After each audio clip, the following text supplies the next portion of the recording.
Olá pessoal, professor Rodinei, tudo bem com vocês? Bom, neste vídeo aqui, na verdade, nós damos início a um curso básico, tá, de contabilidade, bem contabilidade básica mesmo, para você que está iniciando na área, que a gente chama na faculdade de Conte 1 e depois a Conte 2, tá? Eu espero que você aproveite bastante.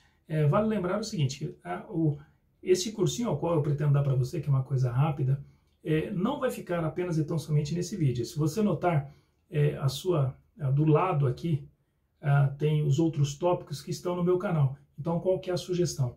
Além desse vídeo que você está vendo agora, você também assista a todos os outros demais, que isso complementa o curso que a gente está passando.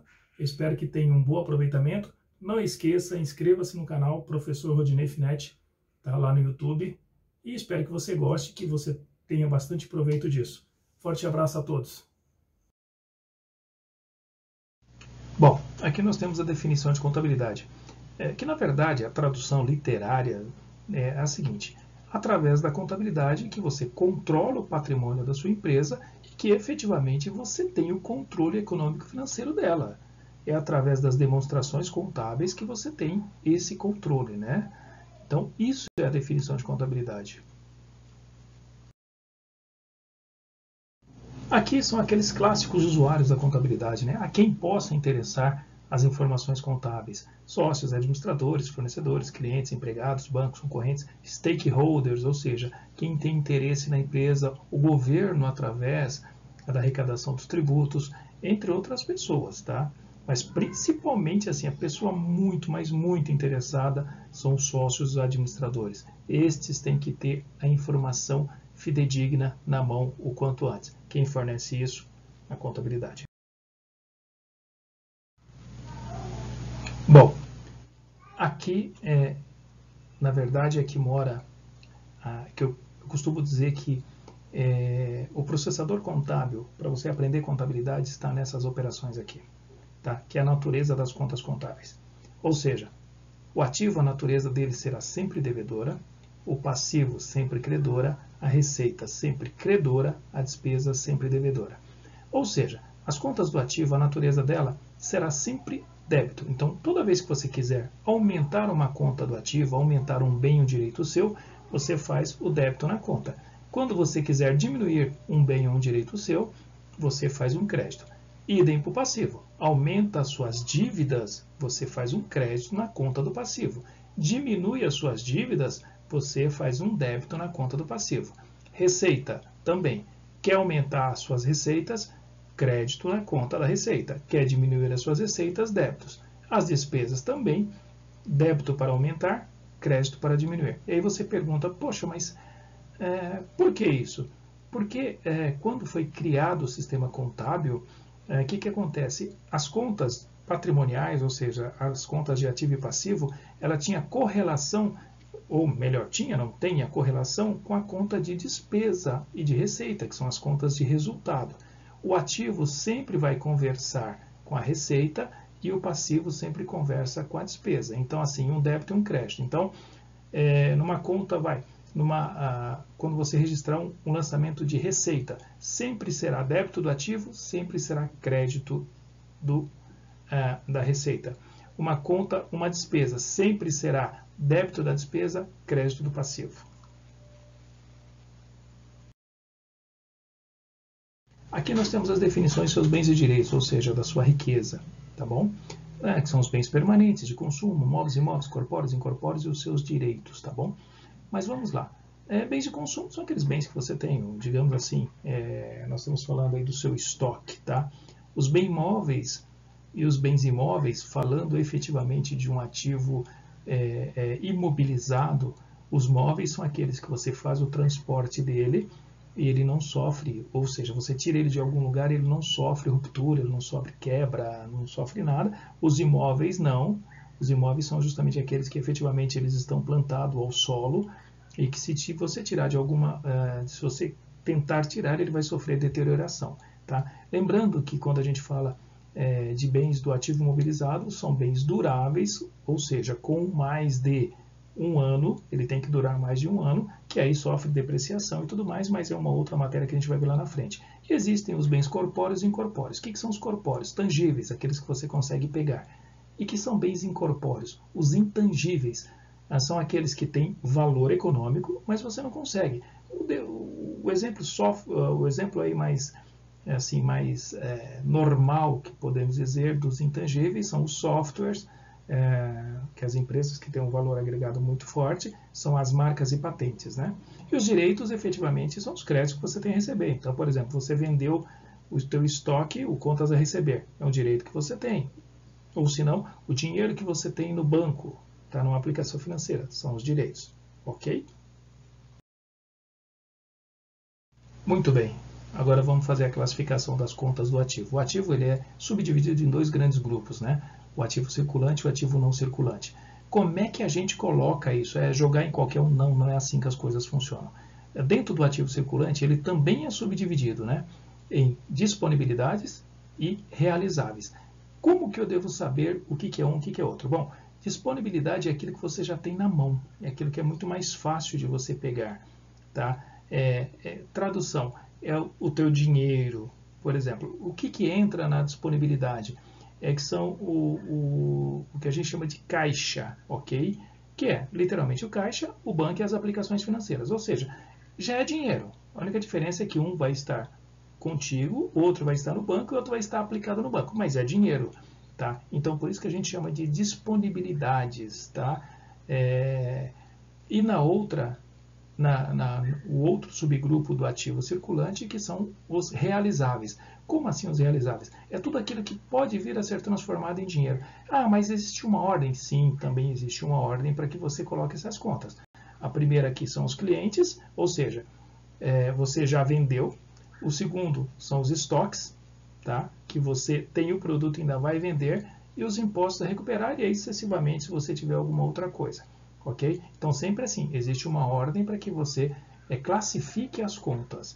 Então, partindo dos grupos do ativo, nós temos o ativo circulante, que subdivide, então, em disponibilidades e realizáveis. E agora a gente vai falar do ativo não circulante.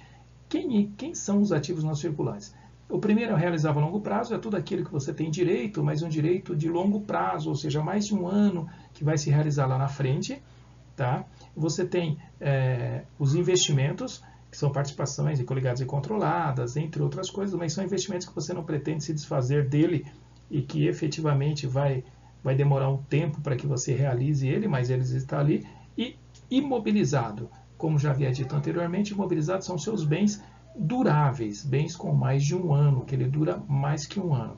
E também o seu intangível, tá? Que nós chamamos daquele, lembra que nós falamos agora há pouco tempo, os incorpóreos? Pois bem, é aquilo ali, são os incorpóreos, que são os bens que você tem, mas que são intangíveis, aquilo que você não consegue pegar, mas que tem um valor agregado à sua empresa. Bom, então como a gente falou, quais são os grupos que compõem o ativo? Ativo circulante e ativo não circulante.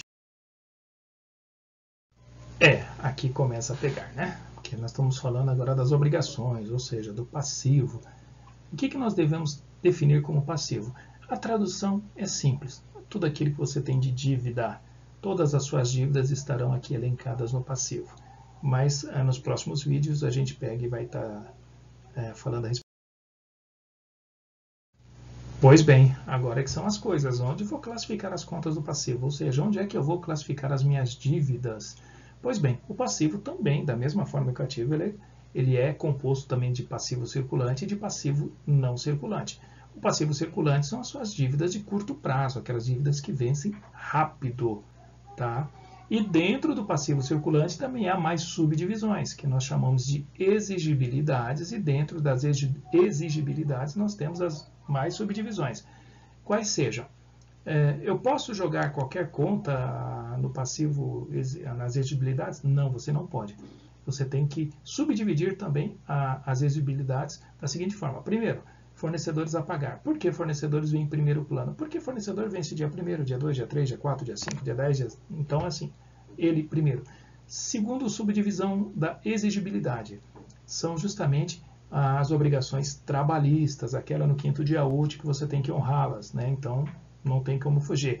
A terceira subdivisão são as obrigações tributárias. Quarta subdivisão, outras contas a pagar. E a quinta, que eu gosto, que é o financiamento a pagar. Então, isso de curto prazo. Por quê? O passivo também, ele tem passivo não circulante. Tem, que é o exigível a longo prazo. Tá? O que é o exigível a longo prazo? São as suas dívidas que transfere por mais de um ano, lá para frente. Né? Então, assim como o ativo tem o não circulante, o passivo também tem o não circulante.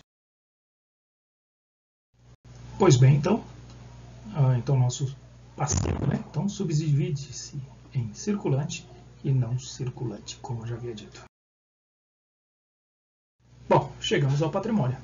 O que é o patrimônio? O patrimônio nada mais é que seus bens, direitos e obrigações. E daí vem a máxima, né? Que todo mundo tem patrimônio. Claro, muita gente acha que ter patrimônio é só ter bens, ter posses. Não. Patrimônio também, quem tem dívida também tem patrimônio. Então, o patrimônio é composto por bens, direitos e obrigações. O patrimônio líquido, é claro, é a diferença dos seus bens mais os direitos menos as obrigações. Se sobrar for positivo, é o patrimônio positivo. Se você tiver mais obrigações que bens e direitos, seu patrimônio é negativo. Ok? Por fim, chegamos no balanço patrimonial. Então, no nosso balanço patrimonial, as contas são classificadas segundo os seus elementos, né, em ativo, ativo circulante, ativo não circulante, passivo, passivo circulante, passivo não circulante, e juntamente com o patrimônio líquido, como a gente já havia comentado anteriormente. Essa é a estrutura do balanço patrimonial. Adiante a gente vai ter um exemplo para que a gente possa efetivamente estar conversando mais. Bem, aqui está o modelo de balanço patrimonial, onde a gente tem um ativo subdividido em circulantes, disponibilidades e realizáveis, como a gente havia dito. No caso do não circulante, aqui nós temos realizado a longo prazo, imobilizado e intangível. Temos aqui do lado direito, né, que é o passivo circulante, as exigibilidades dos fornecedores, as obrigações trabalhistas, as obrigações tributárias, as outras contas, os empréstimos, o não circulante, né, que são longo prazo, e o patrimônio líquido, onde inclui capital social, reserva de lucro, prejuízos, enfim. Essa é a carinha do nosso balanço patrimonial. Agora nós vamos começar a falar um pouquinho sobre as contas de resultado, né? Inicialmente vamos falar das receitas, que é a fonte da empresa, né? E efetivamente de onde vem a sua riqueza, proveniente de venda de bens e serviços.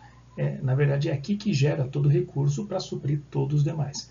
A receita é uma conta de resultado que ela será diminuída das suas despesas, que aí então a gente apura se vai haver ou não que nós chamamos de lucro. Agora é hora de falar talvez da que chamamos de vilã da história, né? As despesas. Mas não devemos imaginar desse jeito não. A despesa, na verdade, são o gasto necessário para a produção de receita. Vamos pensar da seguinte forma, né? E são aquelas receitas, as receitas e as despesas que vai compor efetivamente para você determinar o resultado da tua empresa. Na verdade, as despesas são os consumos de bens e serviços, né? E as suas despesas a todo momento que são comuns no dia a dia da empresa. Vamos destacar água, luz, telefone, salário do pessoal, depreciação, enfim, tudo aquilo que é necessário para que a empresa possa gerar receita, que por sua vez possa gerar bens e direitos. Por fim, nós temos aqui o que nós chamamos de resultado do exercício, né? Que nada mais é que as suas receitas menos as suas despesas. O resultado ele pode ser positivo ou negativo. Se for positivo, poderá ser chamado de lucro ou superávit. Se for negativo, a gente vai chamar de prejuízo ou déficit. E de que forma é que a gente apura isso?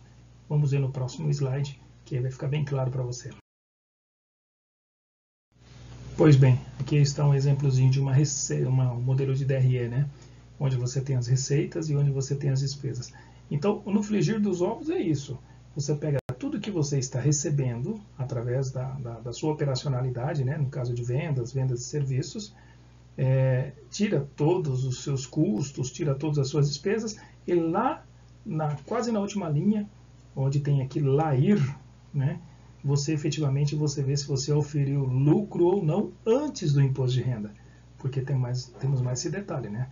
Se você oferiu lucro aqui, você efetivamente ainda tem que pagar imposto de renda sobre isso. Mas isso é num capítulo mais adiante.